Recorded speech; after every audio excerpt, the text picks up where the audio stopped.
Alrighty, guys, welcome back to the Daniel Federico Show. That's Nick Taggio. I'm Daniel Federico. We have not been on a strict schedule at all of just posting. It's just been whenever we can. We got busy lives. We live lives outside of sports too. A little bit of a shocker. But today's episode, we're back. And we're going to be talking about the UCL final that's happening Saturday, May 30th. PSG versus Arsenal. Nick Tazio is our soccer expert, I like to call it. He is the Daniel Federico Show soccer expert, football expert, calcio expert, whatever, however you say, it's the great game, the beautiful game of soccer. Nick Tazio is our guy, and we're going to be talking about the UCL. First, Nick, how does it feel to be back? And second, what's up? Dude, what's up, man? Getting ready for a busy summer. Like it's gonna be crazy with the World Cup. I know I got stuff going on here. I'm just psyched to be back. How you doing, brother? Dude, I'm great to be back. It's great to be back. We're talking sports, and there's nothing better than sports in this world. But let's talk about the UCL final. The Yeah. final is set May 30th at 12 p.m. Eastern Time. Arsenal, PSG, hoping for a way better final than last year. Last year was not entertaining at all. It was an absolutely one-sided match. But this year, well, how Arsenal plays defense and how good an overall stack the PSG roster is, I think we could be in for an exciting matchup on May 30th. Yeah, it should be. I hope it is. Both of these team styles are definitely they definitely contradict each other, which should be interesting to watch. It's not going to have the fireworks of the Bayern PSG series or the Bayern Real Madrid series, especially the Bayern PSG series, where it was just two teams that love to play open, attacking football. You're going to get one of those teams here with PSG, but Arsenal, they play a different type of football. It's more defensive, rigid, structurally sound. Not that much fun to watch, I'll be honest with you. It's not aesthetically pleasing. And it's kind of got a lot of people upset with the way they play, people saying that it's not real football. It's not pleasing to watch. And it isn't pleasing to watch, but regardless of whether it's But real you know what I football or gotta not. say about that? I know a lot of people say that it's not pretty football, it's not pretty soccer, it's not pretty. The style of play is not pretty and it's boring to watch. But to them, it doesn't matter. They're in the UCL final. They're on the verge of winning the Premier League. They're going to, I would say, continue playing this style of play because this has been a dream season for Arsenal. Yeah, it's been good. It's just I think that they lack a little bit up forward. Gyökeres hasn't turned out the way they thought he would in terms of just banging in goals. Only 85 attempts all year, minus four penalty attempts, and they've been playing soccer since I'd say late August, September, and we are in May now. We're coming up to the final on May 30th. So for Gyökeres to have only 85 attempts is kind of not very reassuring. But I digress, and That's I a agree pretty with you. crazy stat. God damn. It's I so would have crazy. just thought way more on the top of my head. No, it's so crazy because, and that's total attempts. It's not shots on goal. It's just total attempts. And it is crazy because, like, looking back to before he came to Arsenal, he was one of Europe's most dangerous strikers playing for Sporting. But if they are going to have a hope of winning this game, they're going to need him to be a bit more lively in terms of actually putting the ball in the net, or at least trying to, than he was before. He had a very good performance in the second leg against Atletico. He was just pressing the whole game, and that's what he's good at. He's a big, tall guy. He draws defenders away, and his physical presence allows him to press as well as his agility.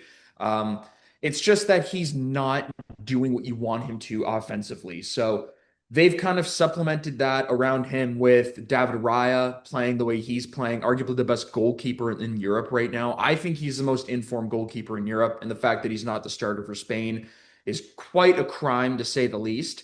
Their back line is very impressive. Gabriel at center back has been having a wonderful season. Calafiore as well. We've seen Ben White come back. The midfield has had a bit of issues. Odegaard hasn't been healthy all season long, but they've seen the emergence of Eberici Eze playing a center attacking midfield role. We've even seen 17-year-old Max Dowman come in and light it up, and he's going to be a reserve player that they will have the opportunity to use if they want to. And besides that, Declan Rice, of course. How could I forget Declan Rice? Can't forget Maybe about him, but yeah. might be the best English player in the world right now as we speak. And a lot of people will say that he is Arsenal's most important player. I think it's Raya, but I'm not going to discount you if you say that. But for them to get by Atletico, man, like think of how much more physical you have to be. And they were that. They were that. They show that they can get past Simeone's Atletico Madrid team. But the fact of the matter is Arsenal found themselves on the weaker side of the bracket for just about the entirety of the tournament. They have not lost in the Champions League, at least in this iteration, but they haven't had to play the quality of opponents that your PSGs, Real Madrids, Bayern Munich's have had to play. So this is going to undoubtedly be the sternest test that they have in this Champions League campaign. And last year, these two teams met up in the semifinal. PSG knocked Arsenal out on the way to their first Champions League title. And now they could become the first team to go back to back since Real Madrid in 2016 and 2017 with the likes of Ronaldo, Benzema, Gareth Bale, Marcelo, all of those guys, just Let's utter evildoers.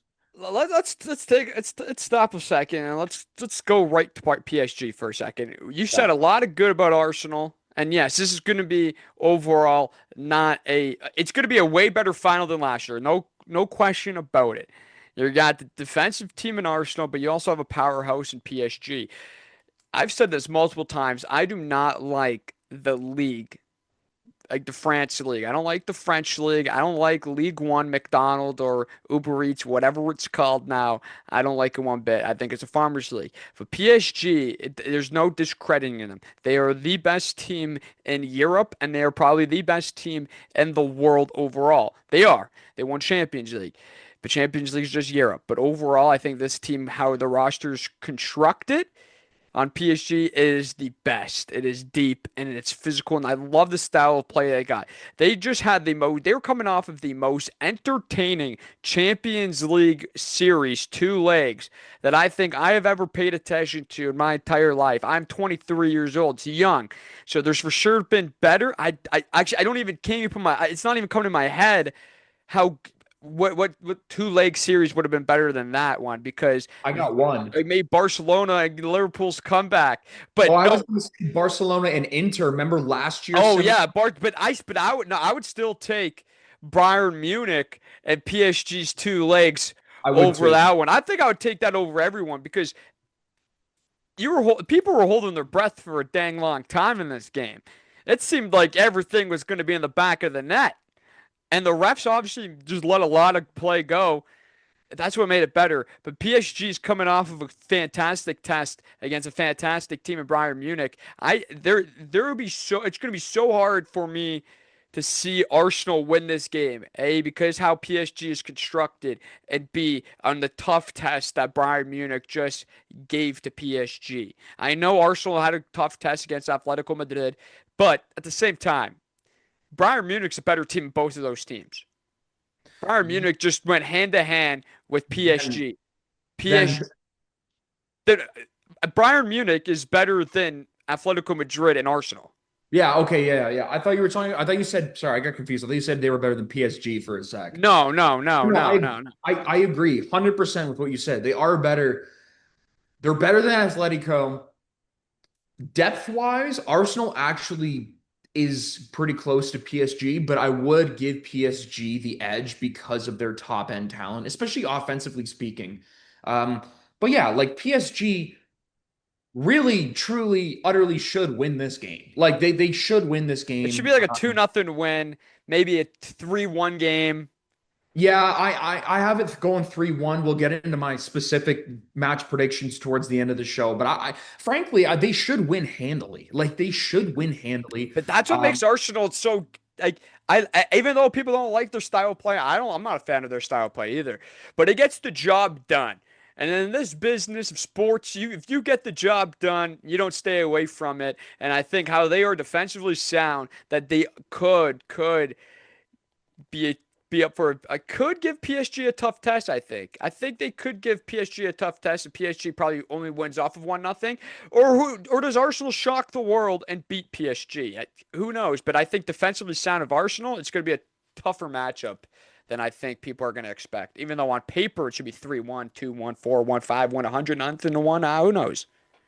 So it's really interesting you say that because like you're 100% right. Like the way Arsenal's built, especially the way they play in the Prem, and you being a Liverpool fan, like you typically watch a lot more Prem than I do.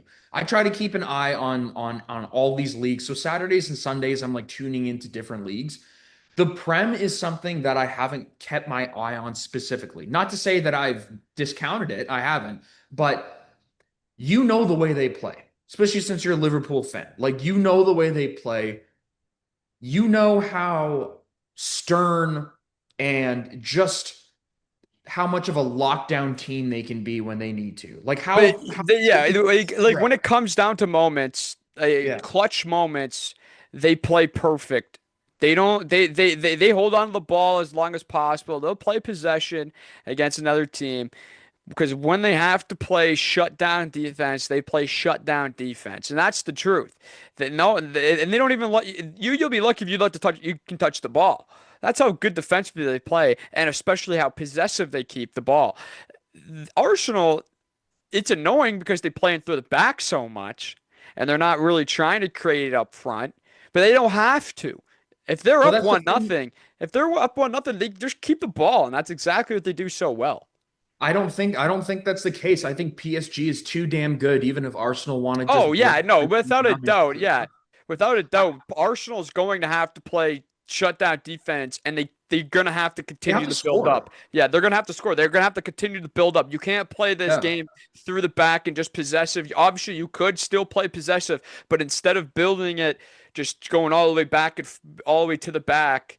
You're gonna have to try to build it up front. Like you're gonna have to use your wing play. You're gonna have to just you're gonna have to start creating chances through your wingers and through the middle of the field. You can't just be building it back to all the way back to your goalkeeper and just playing keep away style. You're gonna have to build it up top.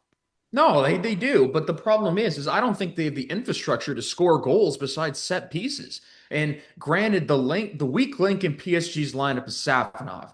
And that's if Hakimi doesn't play it right back. If Hakimi doesn't play it right back and they put Zaire Emery back there, not to say Zaire Emery is a bad player, he's one of the world's best young players, but Hakimi is a bona fide right back. Zaire Emery is a center defensive midfielder. Safanov is he's the weakest link in this team. He is no John Luigi Donnarumma, who we know can be one of the world's best goalkeepers on his day. And for the better part of, I want to say, 5 or 6 years, he can make an argument for being the world's best goalkeeper. But Yeah, well, yeah, 100%. Safinoff is not as good as him. And the point is Arsenal can't afford to just play offensively through corners and set pieces Yeah. because PSG is also very, very defensively adequate.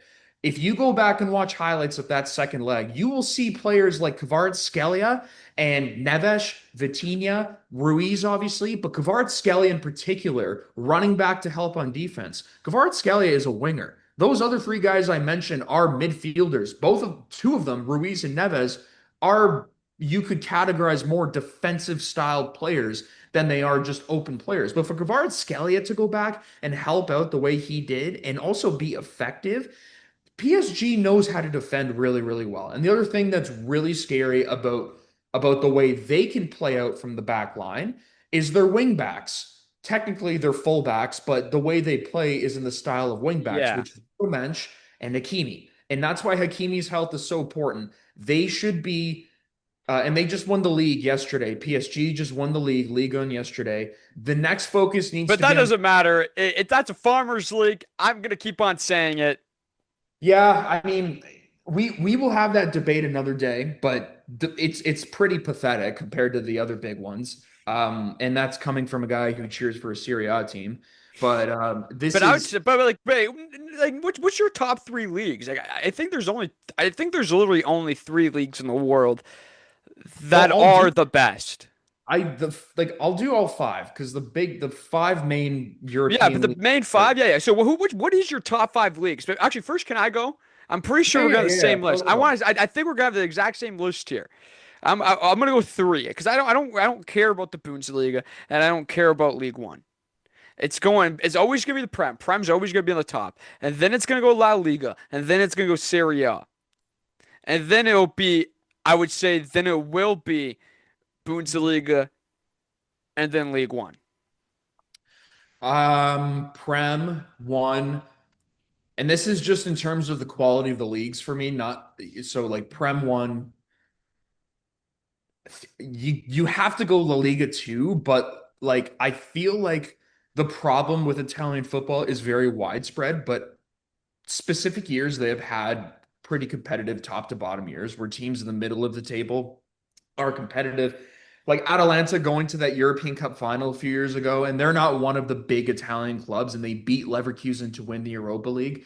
Like that's a big deal, and that is a sign of a league that does have strength, and also it's a compliment to the league that Atalanta could win a thing like that. It's a compliment to Serie A that they have the strength to put a team in the Europa League and win it. And this year, the Conference League, I believe, or it might be the Europa League, has a La Liga team, Rayo Vallecano. So Rayo Vallecano and Serie A, to me, they But kind if of alternate. we're gonna talk about that too. A Premier League team is in every single final. Conference League, the Yeah, Europa League, and but Champions that's League. not. But in the Champions League, that's not a case for how dominant Arsenal has been. It's more a case for how weak the competition they've had. For the Europa League, I'll give you Villa for sure. And Villa in the Villa. Conference League, we have Crystal. Yeah, I'll give you those two. I won't be so easy on the Champions League, and I've heard that. I have heard people saying like, "Oh, look at the way that England has been representing, been representatives in all these European finals this year." But like, you don't exactly hear a lot of people saying right after that, "Oh yeah, Arsenal's going to win those That is Champions true. League." That is true. But You it's a don't hear great people saying, it's a great representation of the Premier League, and it just shows another reason why it's the most dominant league in the world. yeah, But what's your other one? So you go. So what do you oh, go? You're going Prem, yeah, Prem, La La Liga, Liga, Serie Syria. A, Liga, and then Bundesliga. Oh yeah. You got Boons at last. Yeah, I don't like the Bundesliga because you can actually show, like this year, PSG was locked in a title race with Lens, and That's true. Marseille have had a down year. Typically, even though they're very combustible, they're quite competitive. The Bundesliga, it's just pure and clear Bayern Munich Yeah, winning single year, that except is the true. Bayer Leverkusen year. Besides that, Bayern Munich win it every single year. That's the only reason why. So, That's the truth. but But but like also Man City wins the Prem every year. 5 out of the last 7, not every single year. Yeah, that's true. Liverpool, Like man. Liverpool, there you go, Liverpool. So, but for me to go back, like to go back to this game real quick, Mhm. PSG, they open things up primarily from the midfield. And why shouldn't they? Vitinha is a great all-around player. He's a great player who can play in wide open spaces. His positioning is wonderful. His eye for an assist is wonderful as well. He can ping the ball all over the field, up into the final third to the wing, wherever he wants. Neves is a great grinder of a player. Wins ground duels quite a bit. He's got an eye for goal as well. He scored a header in the first leg that 5-4 win for PSG against Bayern Munich. And Ruiz is kind of the same as Neves. I would just say he's more of a smooth, elegant player. But all three of those guys make up arguably, actually, no, all three of those guys make up the best midfield in Europe.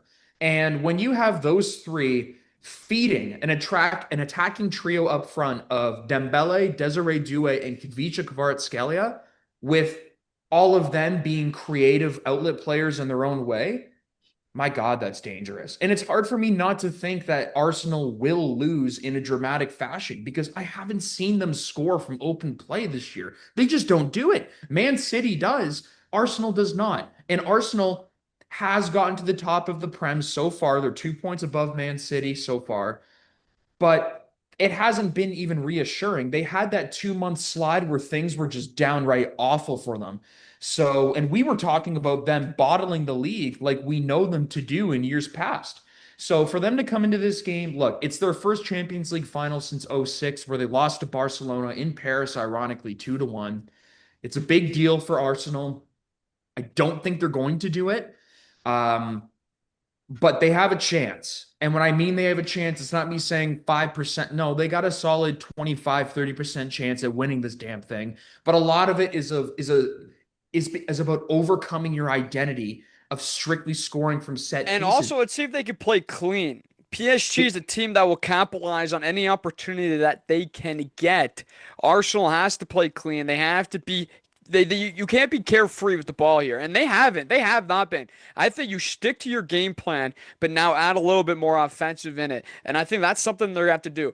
But here, I got a question for you. We talked Yeah. about it when we recorded the last time. Obviously, it's not going to see the time of day the last time we recorded.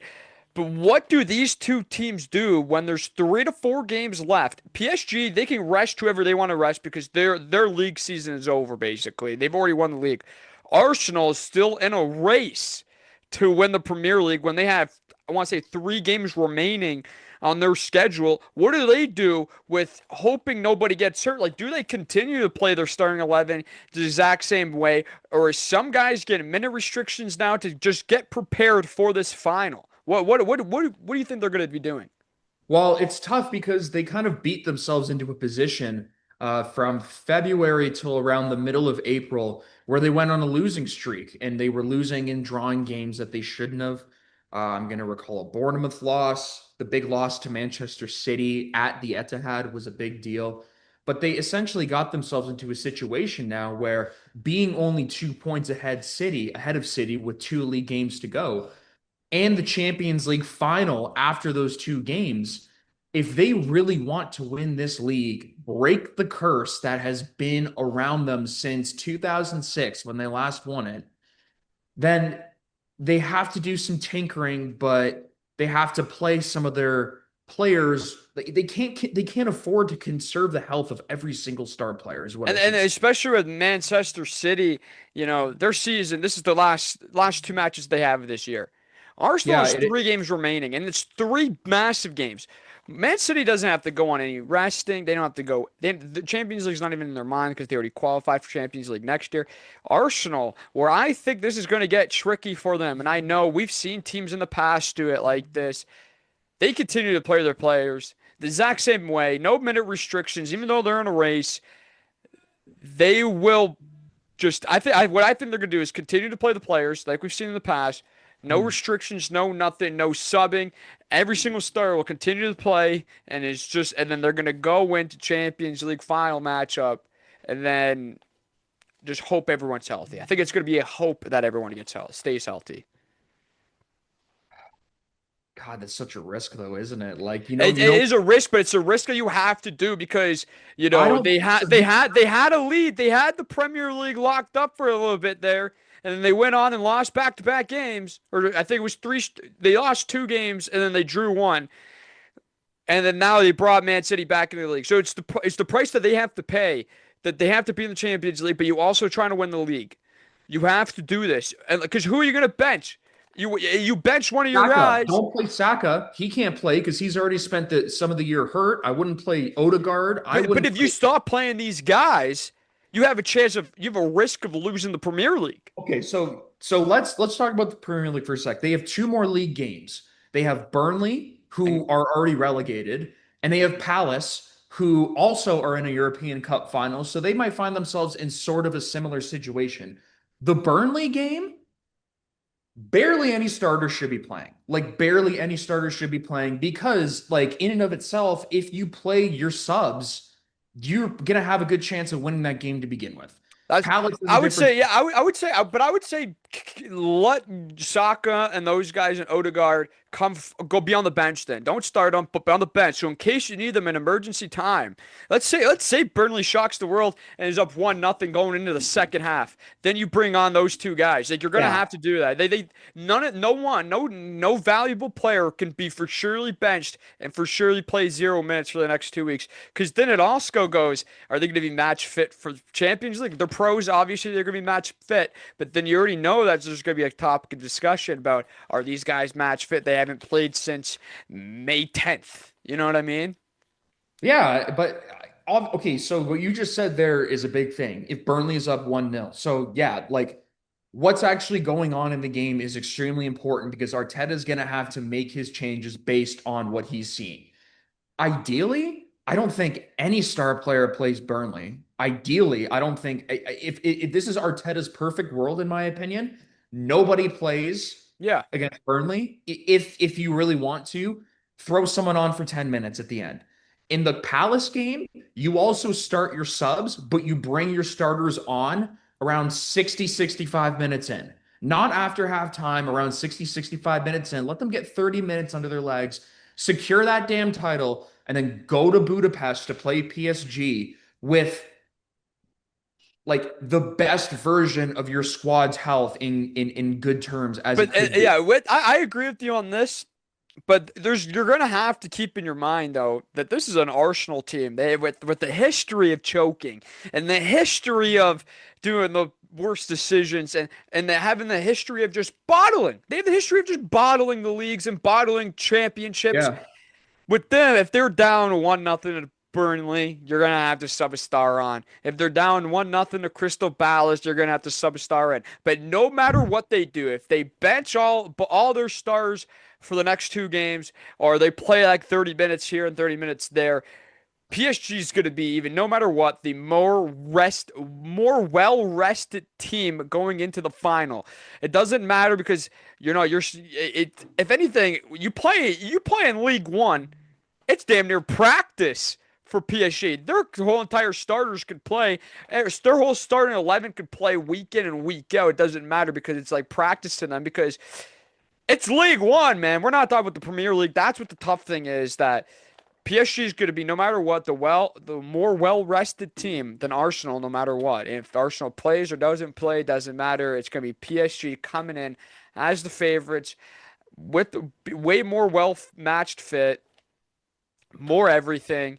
It is going to be perfect. It's going to be a perfect world for PSG going into the final.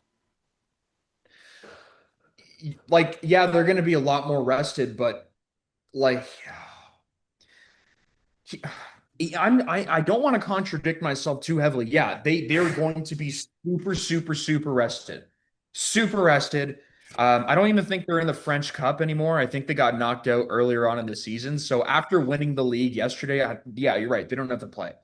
Um, And even if they do want to play, it would just be Ars- it'd be a nice little Ar- tune-up for the Champions League final because their next two games, yeah, PSG is it's practice to them. But I wouldn't risk. What's up? I said I wouldn't risk it if I was PSG, but if I was PSG and I play in League One, I will have my whole starting 11 out there for them playing 35 minutes, 45 minutes. I mean, Yeah, I don't know if I do that. And the same thing for Arsenal. Like even if you could beat Palace without any of your like, yeah, don't play your start. Like yeah, literally if don't you play if you these don't need to you use have to. them, yeah, if you don't need to use them, don't use them because you got the like they got lucky that their last two games are Burnley and Crystal Palace. They got lucky there. They actually like, God bless them there. Because if you don't need to use your star players, you don't need to use them. But keep them on the bench just in case you do need them. Just in case, because at the same time, you're not trying to bottle this league. You're trying to secure it, and you're playing against two bad teams compared on the comparison of the table. Because But I think Crystal Palace could beat them, and I think Burnley could also sneak away with it, but they're not going to do it because they're relegated. Their season's over. They're not even in the mode. They don't even want to play soccer anymore. Some of the players are trying to find new homes wherever they're leaving that club. So Burnley they will 100% beat without any starting 11s. Crystal Palace on the other hand, I think that could be a little bit of a different story. look, at what point does this team then have to ask the question like at what point does this team ask the question what competition means more? Because That's they've true. screwed That's themselves in true. this position. They have screwed themselves in this position. They bottled 1.5 months of Premier League play after the new year, and now they are in this position where City could still sneak away the title, get six in the last 8 years. And you know what? I don't think Pep's going anywhere already as it is, but that's a topic for another time. Arsenal may have to come down to the decision about like deciding what competition is more important. And I do think they would lean towards Champions League because they don't have a European Cup in their history. When Nottingham Forest has more European Cups than you do, you got to start making some tough You decisions. got to So start making some tough decisions. If I was them, I'd go Champions League too. Trust me, I've seen Liverpool win a Champions League. It's the greatest feeling ever. I watched the 2005 on YouTube a lot too. It's the greatest feeling ever. I would say I would take a Champions League over any league trophy any day of the week. yeah, and I think for Arsenal, like they're still going to be good next year. There are going to be teams that have closed the gap. Like United's going to be really good next year. City's going to be good. I think Liverpool's going to hire Xabi Alonso and change some things around. Nah, I think Um, Slot's. That's fine. I think Slot's saying, but I do think that Liverpool's going to be good next year. I think I, it usually takes 1 year for a lot of players to adjust to the Premier League or just adjust to a new style of play, and I think that's exactly what they did this year. Done this year. I think Slot, even though I don't like him that much, he's got 1 more year to really convince the world or the Liverpool fans. And but I would love it if Xavi came. Hey, ciao Slot. Xavi Alonso comes. Oh. well, Alonso already played for you guys too, and he's such a good tactician. Like he would Hmm. be great for you guys. I think to boil down what I think about this Champions League, PSG is going to win it 3-1. Um, Arsenal is going to win the league. So they're going to come into this game Premier League champions. I think they're going to be able to do it. Um, Goals from PSG are going to come from Dembele, Kvaratskhelia, and then I have Barcola scoring coming off the bench. For Arsenal, I'll say Havertz gets a goal, who I think they will start also. Let me just say that real quick. I think they're going to start Kai Havertz at striker instead of Gyökeres because Havertz is a better all-round player who can facilitate as well as strike the ball. And he also is a prior Champions League winner with Chelsea back in 2021, I believe. So that's what I think is going to happen. PSG are going to become the first team to go back to back since Real Madrid in 2016, 2017.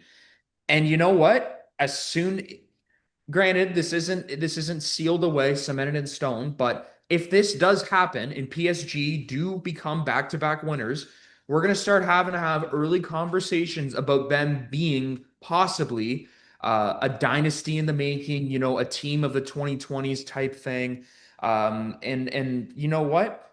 They came a long way in their own terms, having to shell away star players that weren't really great for the dressing room, and not just star players, but the best players in the world.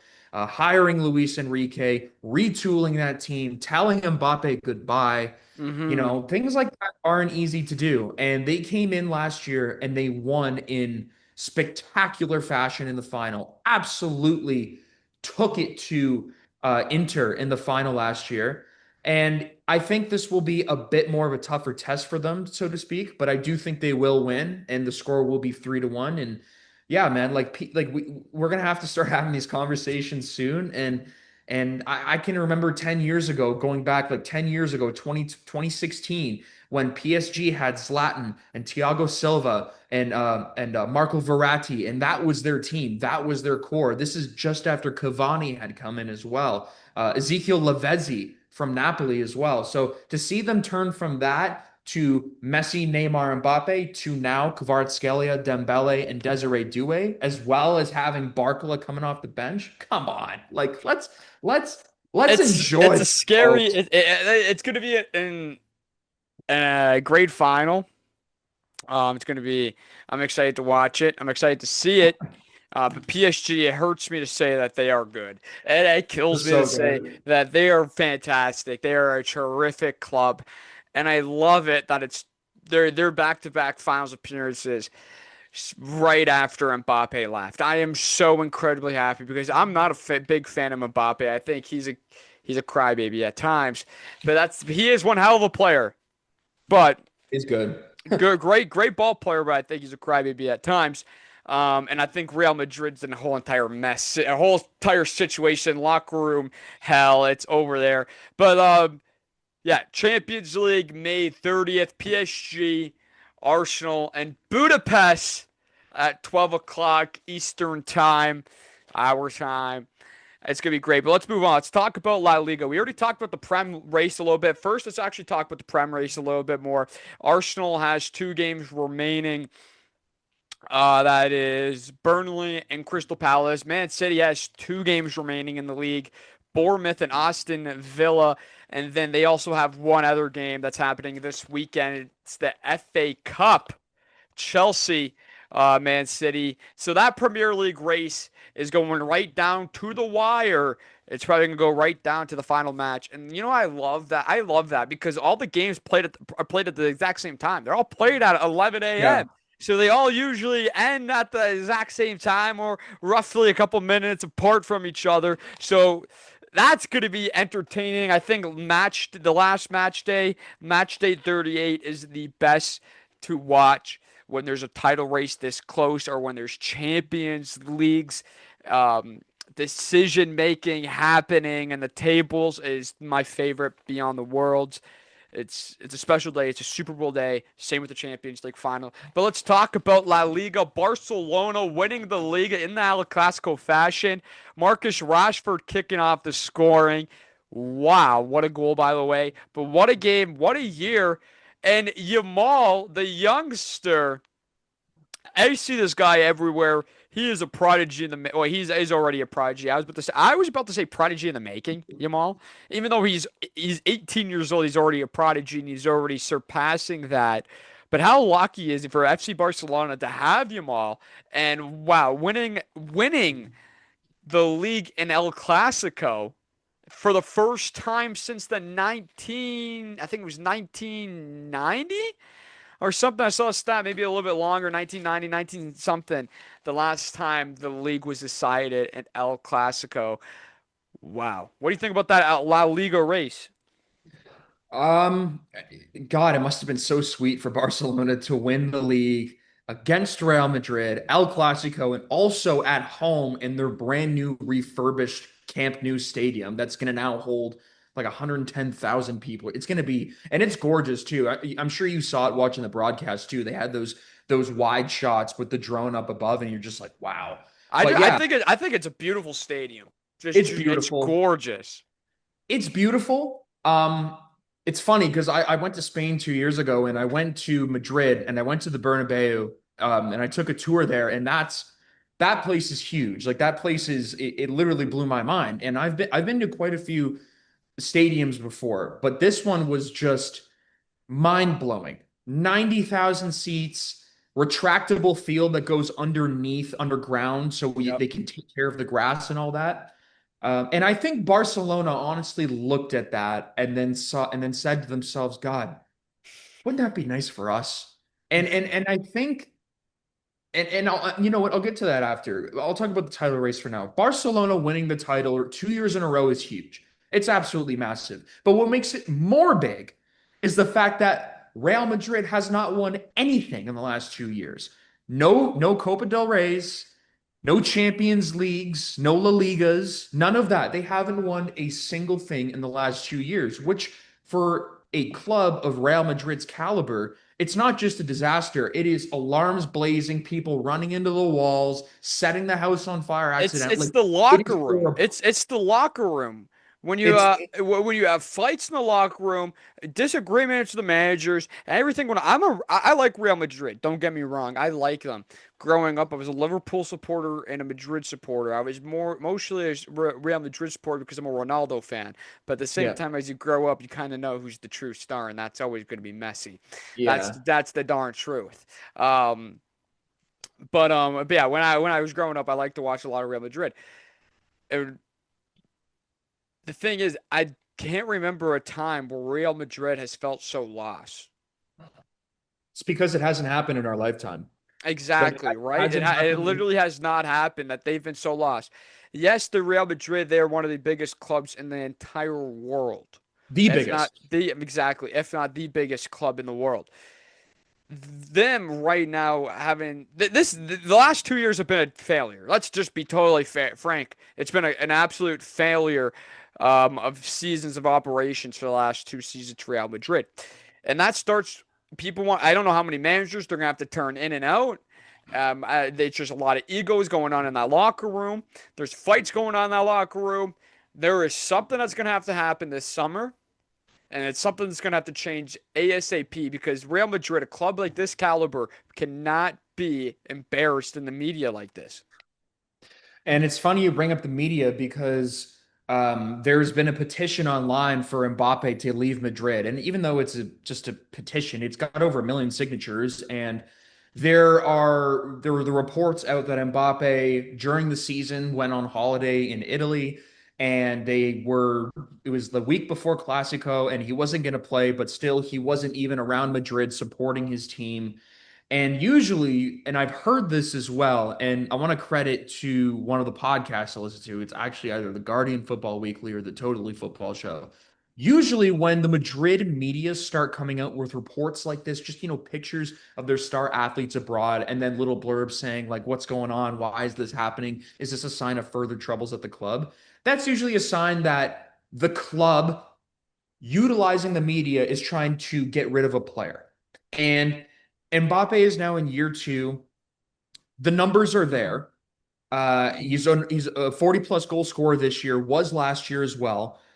But the bottom line is his numbers and what he has done on the field has not translated even one bit into the pursuit of a title. And it has also forced other star players, namely Jude Bellingham, to relinquish their starting spots that they held 2 years ago. Jude Bellingham can't crack the damn lineup. Like, isn't that insane?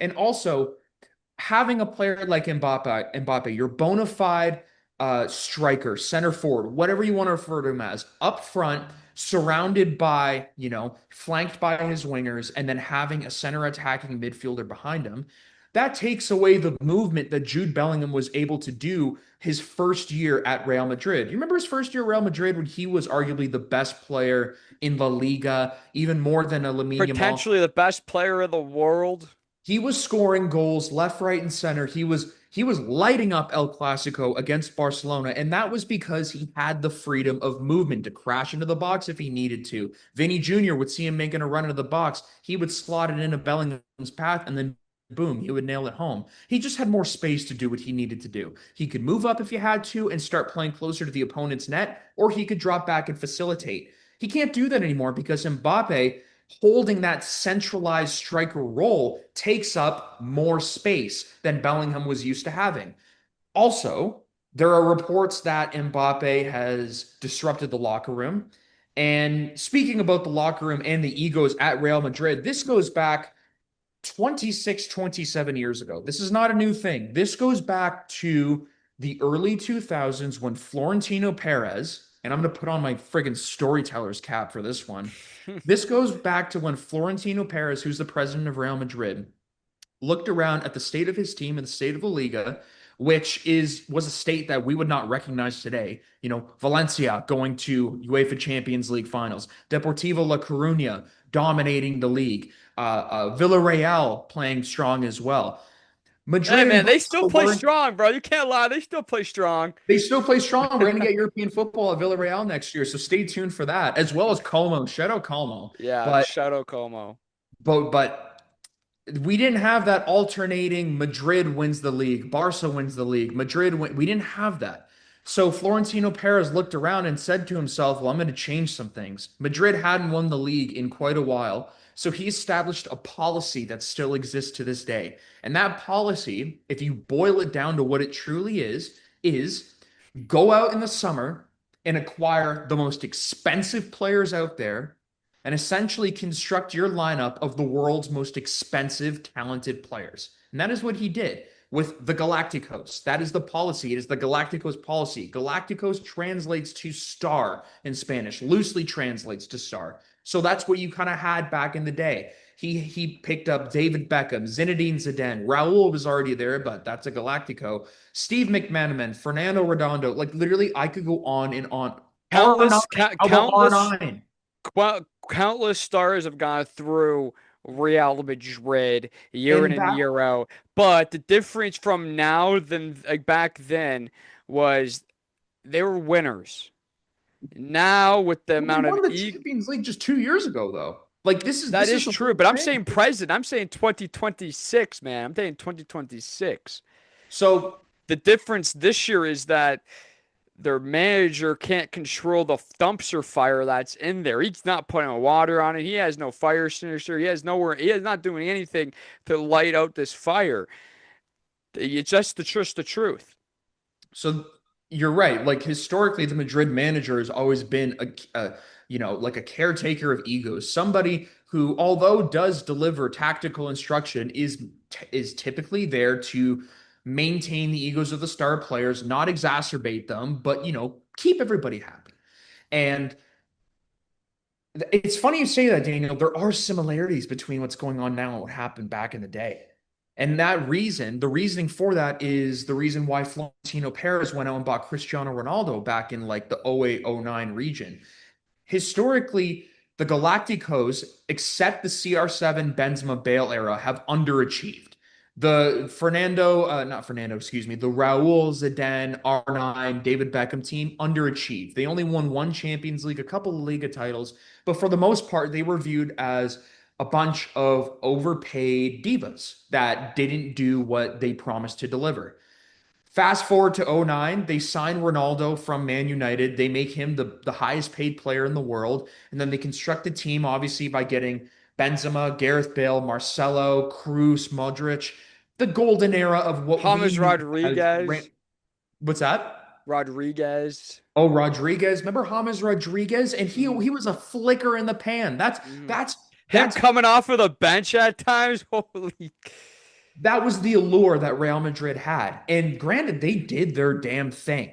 Not when Mourinho was their head coach, but after that with Zidane and Del Bosque, they were winning Champions Leagues. I mentioned 2016, 2017, they went back to back. I believe they won in 2014 as well. Cristiano Ronaldo won four or he won three or four Champions Leagues during his time at Real Madrid.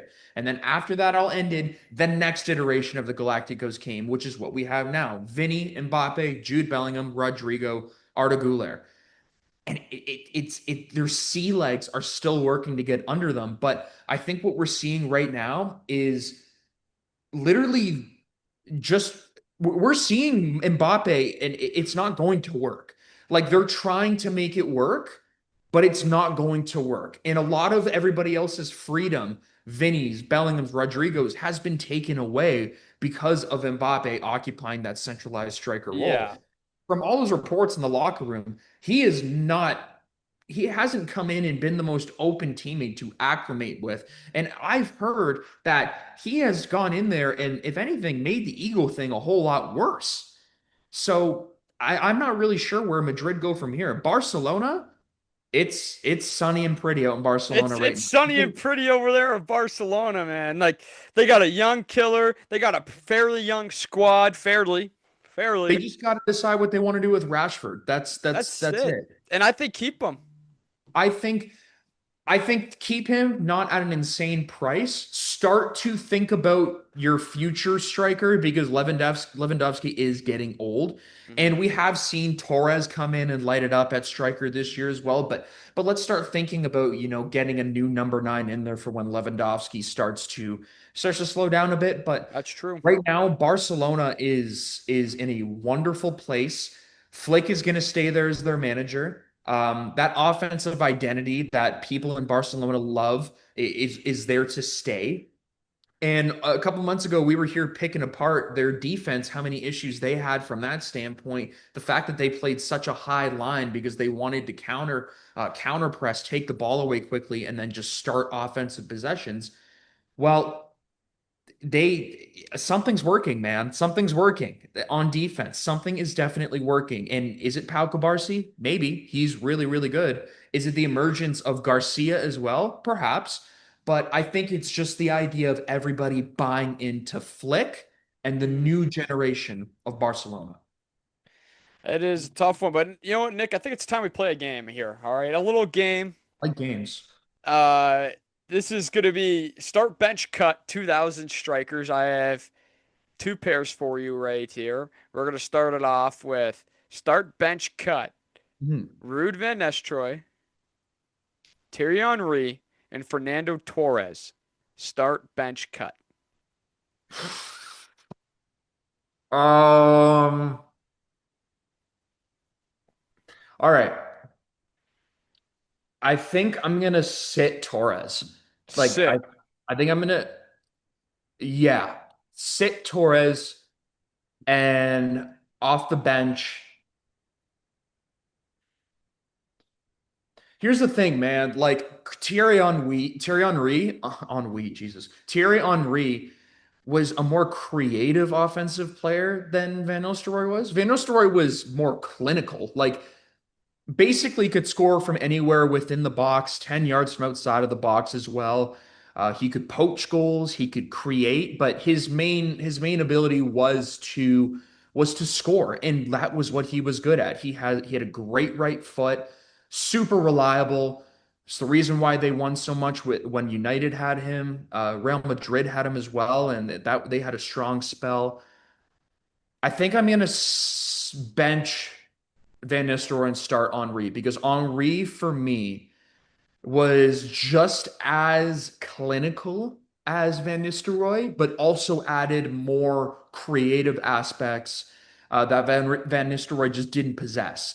And I think he was able to facilitate, not to say that Van Nistelrooy was selfish, because part of his job technically is to be as a striker, but Henri had the perfect blend of selfishness and selflessness, all while having the great blend of creativity and clinicalness. So I'm gonna go start Henri, bench Van Nistelrooy, and sit Torres, even though it pains me to do that for Torres because man, when Torres was in his prime, Liverpool, Atletico, those days as well. There weren't many strikers that were more reliable and efficient than he was. That's the one word for Torres is efficient that I will say. His entire stay at Liverpool, he was efficient. Efficient. He did what he needed to do. He didn't waste possessions, and that guy scored damn goals. So that's my final answer. Start Henri, bench Van Nistelrooy, and then sit Torres, even though it pains me to do so. All right, I got one more for you. I think you can kind of just get the theme that we're going with right over here. Yeah. So now we got some more strikers: Luca Toni, Francesco Totti, and Alessandro Del Piero.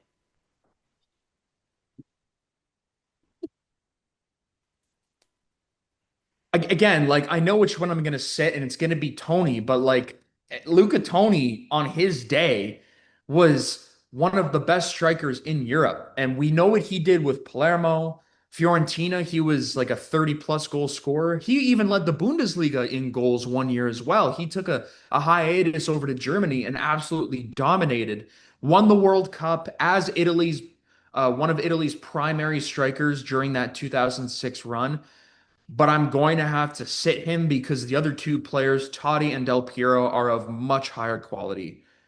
And this is where it really gets tough for me. And I think this is mostly about typically what kind of football do you like? If you were a manager, like what would you like your offensive approach to be? And for me, I love creativity, but both of those guys were creative. This isn't like Van Nistelrooy and Thierry Henry, where you had one over the other in terms of creativity. Both of these guys knew how to generate possessions and attacks. I think I'm going to start Totti, and I'm going to just barely bench Del Piero. I think Del Piero was a better scorer.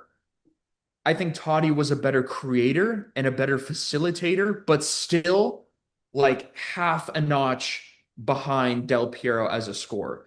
Famously scored 500 goals in his career, did it all for one club, Roma, turned down Real Madrid, turned down basically every other club in Europe, and became a one club man, scored 500 goals for them, won the World Cup with them in 2006, as well as Del Piero. But Totti had that central role.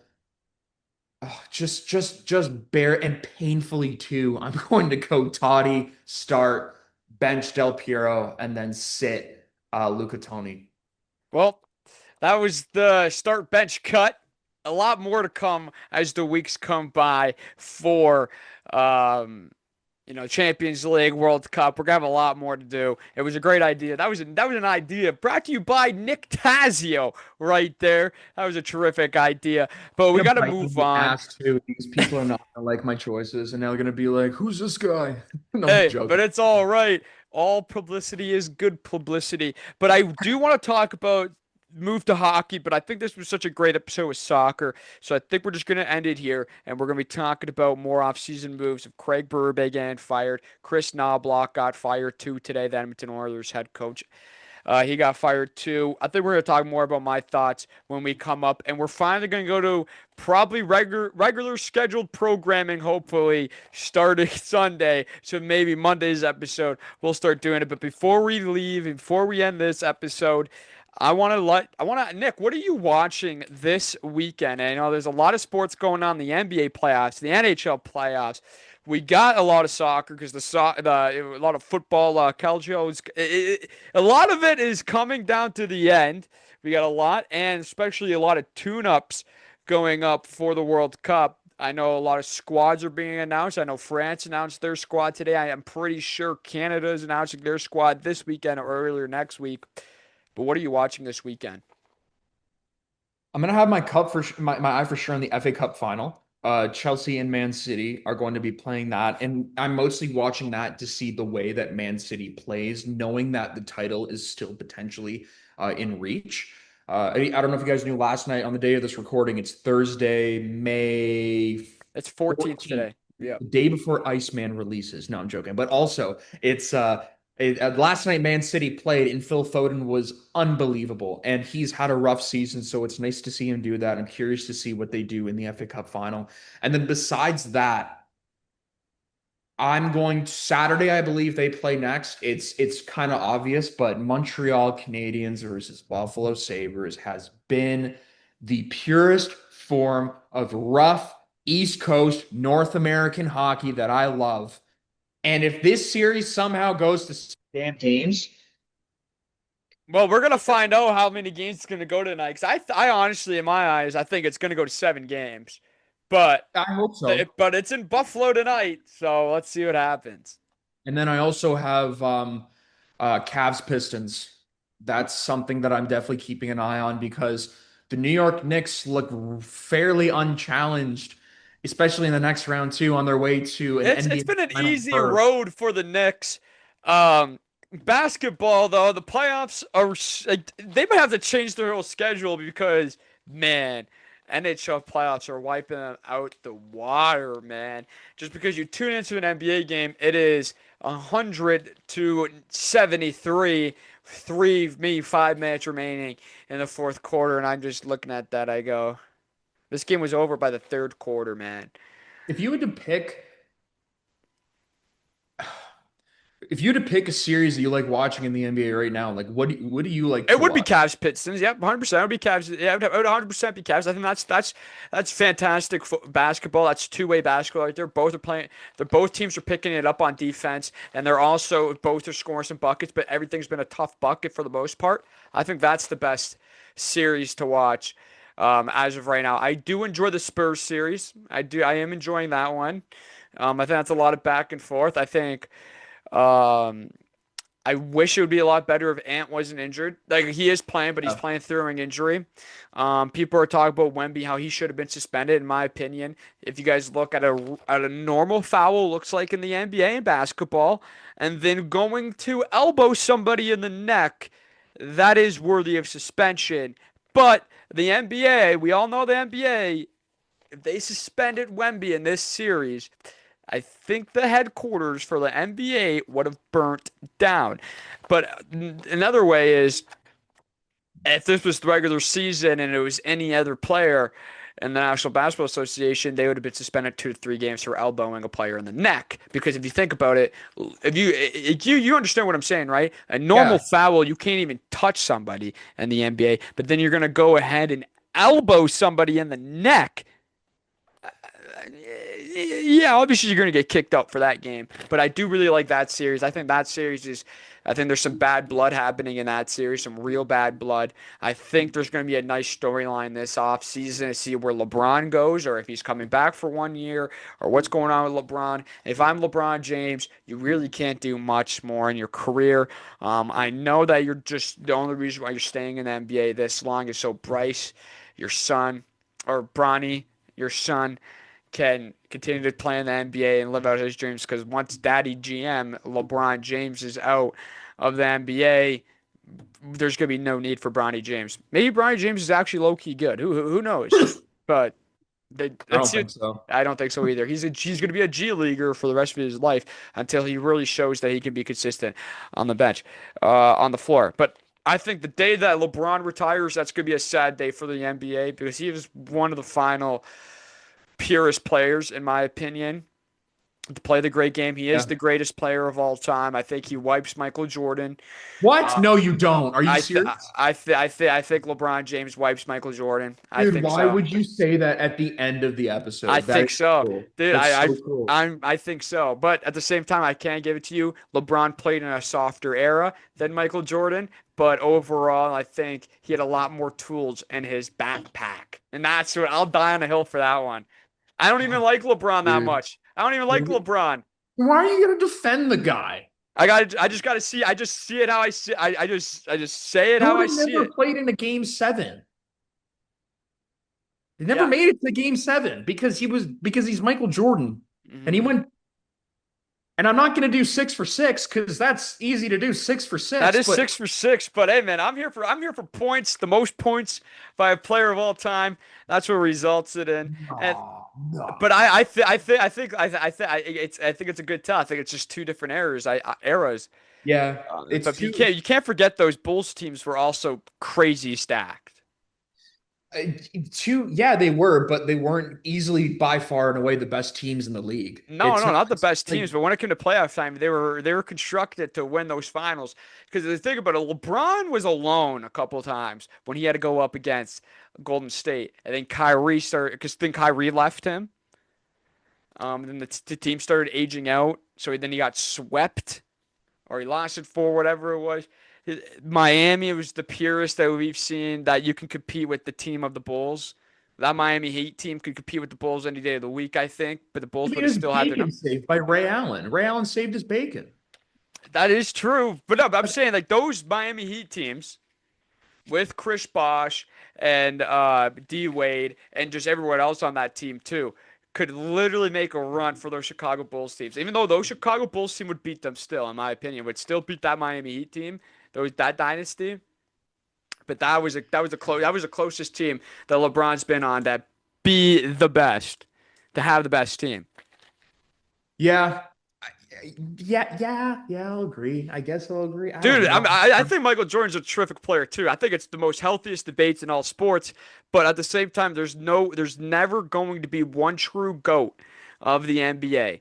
Well, it's Never. just about what you appreciate. I think it just like honestly, like your answer to the question just shows more about what you enjoy as a sports fan. Like like LeBron, the hallmarks of his career. Well, the first is longevity, which is why he was able to even get the scoring record to begin with. You have to play that amount of games and years and seasons to score that many points. Um, but with Jordan, with Jordan, I think it's just a sense of clinical, cold-blooded efficiency that like for me is the reason why I like him and I think that he is the greatest player to ever play. And I know longevity does stack up very well against, efficiency, especially when you boil it down to just that. And perhaps for some people it even over exceeds it. I just think with the way Jordan won, when he won, how he won, and also just the way that he like transformed basketball into a universal sport for me makes him the greatest player ever, and he won in such short distance from each other. And he did take that 2 years off to play baseball, but like for me, I know we can all say like he was playing against plumbers and all that, But he sure, well, wasn't. To be honest, he wasn't. no, and even if you want to take it that way, all right, but it's not easy to have two individual three-peats of championships. You know what I mean? Like It's impossible to even it see that it's happen. it's But like hard. I'm not gonna discredit Michael Jordan. But when you come against team accolades, then yeah, Michael Jordan has it. But overall, individual accolades, you gotta give me LeBron Yeah, James any day LeBron of the has week. Yeah. LeBron on paper will retire with the better career. And I do 100% believe that. And I'm also factoring in Olympic golds as well to both of these guys' careers because both of them played on two of the most um, consequential Olympic teams for the rest of the world in terms of Hmm. announcing USA Yeah. basketball to the world. Obviously, Dream Team 92 Barcelona, but then also the Redeem Team in '08 in Beijing in China it was the re-announcement of USA basketball domination to the world. And both guys have won multiple gold medals, both have been MVPs, All-Star MVPs, Finals MVPs, record holders, this and that. On paper, LeBron will have the better career. I just think it's about who you truly think. You know what? Sometimes I do. I just strictly ask myself. I test. Like when I look at film or when I read books, and then I just strictly go like when I watch something and I read something and I just say like, what does that mean to me? Like the purest form of that. What does that mean to me?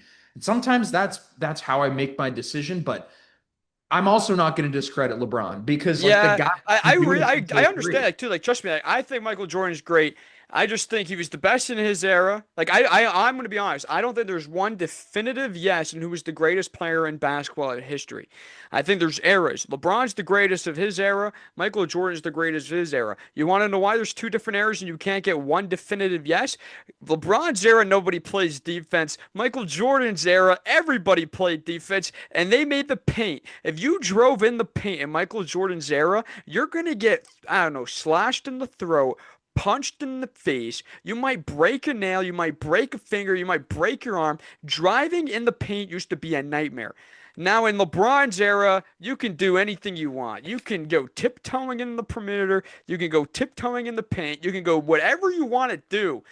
You won't have, there will be no consequences. Nobody in the NBA nowadays plays tough defense like they used to play in the 90s. And that's the truth. I think there's no one definitive yes of a GOAT.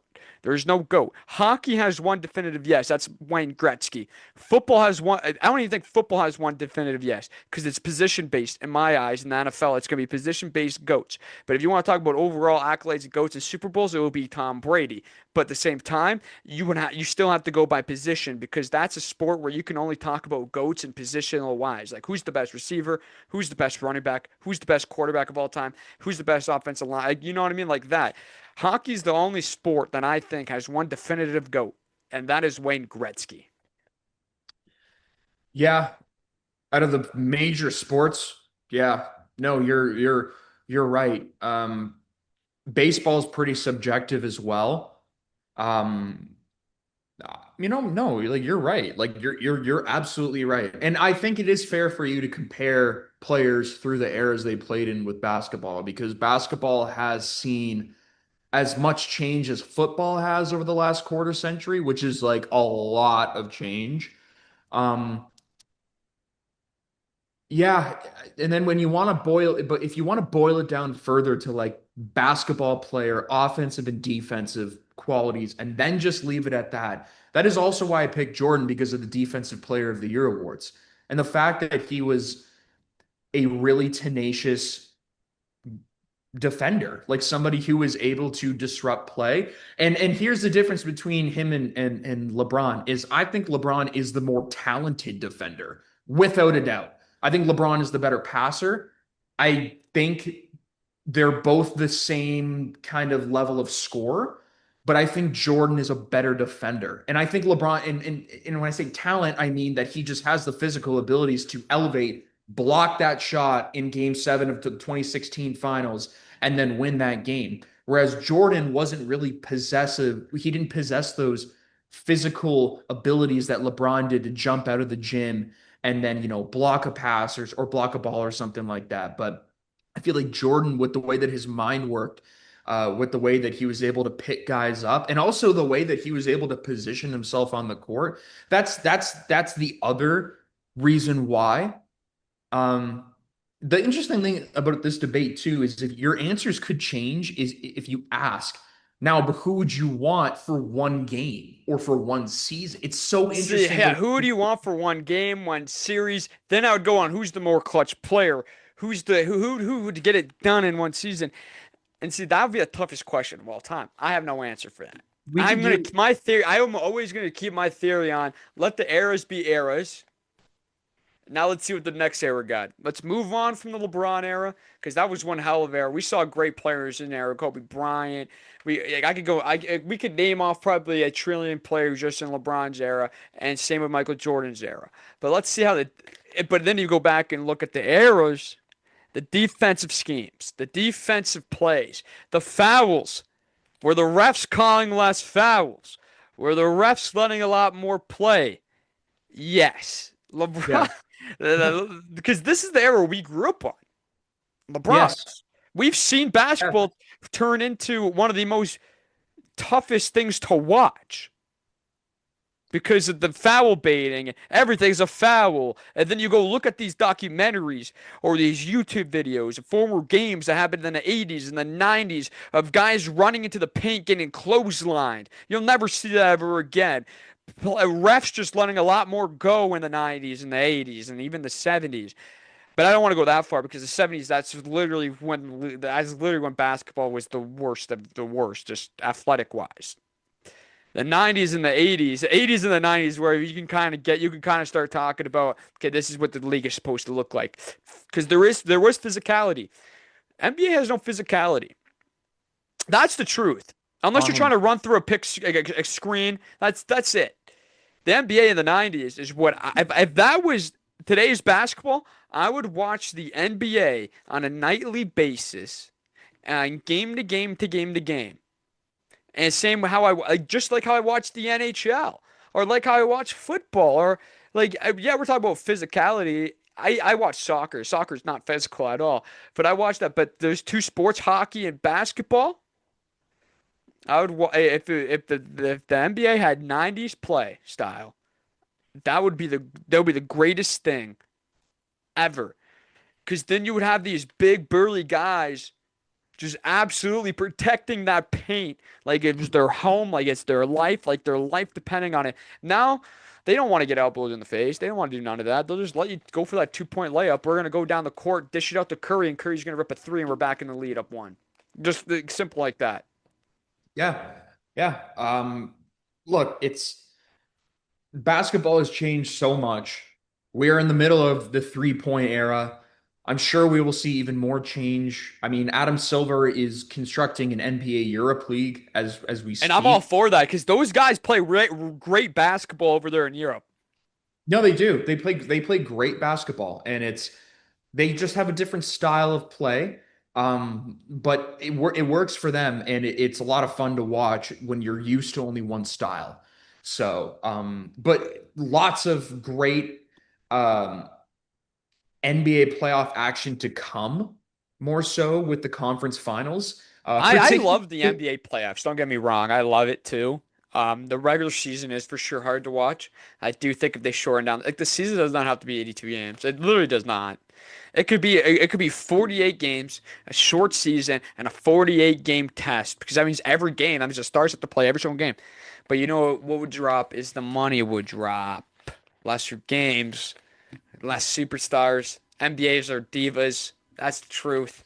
But we do got to end this. That was a great goat debate talk right there to end the season, end the episode. That was kind of crazy. That was on the fly right there. The I Daniel just came out Federico of show. nowhere. Yeah, yeah. Just because I said LeBron's the greatest. I couldn't handle it. You said LeBron Graves, and I'm like, no. I put my hands on my head. It's like, hell. I might have to clip that. You know how much that was gonna go crazy on Instagram and TikTok because a lot of people are gonna hate my theory on what I think about the arrows. Yeah, I don't know, man. I feel like if anything, people will agree with you more because the younger generation identifies with LeBron a lot more. That is true. That is true. We're gonna wait and see, but we do got to end this. We went a little bit overboard. But I'm Daniel Federico. That's Nick Tazio. We'll see you guys again on Monday, hopefully 100%. The last couple weeks have been a little chaotic. Yeah, You they've know, been I nuts. totally forgot it was Mother's Day until I got reminded in a group chat. So then I had to go out and oh yeah, that wasn't the greatest. That was not the greatest thing on the fly. But I forgot it was Mother's Day, and then we recorded an episode. It just kicked. It was just. It was. We just had a Wi-Fi connection issue. Didn't even realize it. But we're back. This whole episode went smooth as hell. Yeah, Smooth yeah, yeah. as No, it heck. did. So I'm happy we're we're that. we're back. And then now we're Yeah. back Sunday, so then we'll be back Monday. Next week though is gonna be shorter though. We can only do 2 episodes, Monday and Wednesday because I'm gonna be in Hamilton with you, or I'll be in Hamilton. I'll come and see you, because I'm working the CFC prospect game just like I did last year. So yeah, we're back though. It's great to be back again. That's Nick Tavzio. I'm Daniel Federico, and this has been the Daniel Federico Show. Ciao.